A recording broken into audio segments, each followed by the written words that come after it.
आज आहे 5 एप्रिल, राष्ट्रीय आणि आंतरराष्ट्रीय स्तरावर महत्त्वाचा दिवस. भारतामध्ये 5 एप्रिल हा राष्ट्रीय समुद्री दिन म्हणून साजरा केला जातो.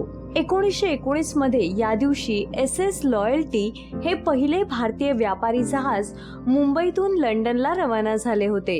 या स्मृती प्रित्यर्थ भारतात हा दिवस नॅशनल मरीटाईम डे म्हणून सेलिब्रेट केला जातो. आज आहे इंटरनॅशनल डे ऑफ कॉन्शियन्स. जागतिक शांतता आणि सहिष्णुतेला प्रोत्साहन देण्यासाठी संयुक्त राष्ट्रातर्फे हा दिवस पाळला जातो.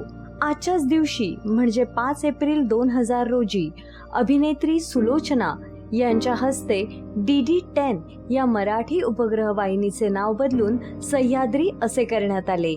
5 एप्रिल 1957 रोजी भारतात प्रथमच लोकशाही मार्गाने निवडून आलेले कम्युनिस्ट सरकार केरळमध्ये सत्तेत आले आणि EMS नंबूद्रीपाद मुख्यमंत्री झाले. 5 एप्रिल 1922 थोर समाज सुधारिका आणि आर्य महिला समाजाच्या संस्थापक पंडिता रमाबाई यांचे आजच्या दिवशी निधन झाले. त्यांनी विधवा आणि परित्यक्ता स्त्रियांच्या उद्धारासाठी आयुष्यभर कार्य केले. भारताचे माजी उपपंतप्रधान आणि दलित नेते बाबू जगजीवन राम यांचा आज जन्मदिवस. त्यांनी केंद्रात संरक्षण आणि कृषी यासारखी महत्त्वाची मंत्रिपदे भूषवली. 5 एप्रिल 1663 भारताच्या इतिहासातला पहिला सर्जिकल स्ट्राईक.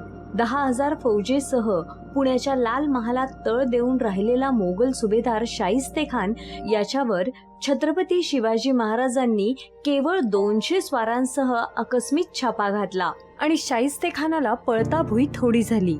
महत्त्वपूर्ण माहितीसाठी डीप इन्फिनिटी चॅनलला आता सबस्क्राईब, लाईक आणि शेअर नक्की करा.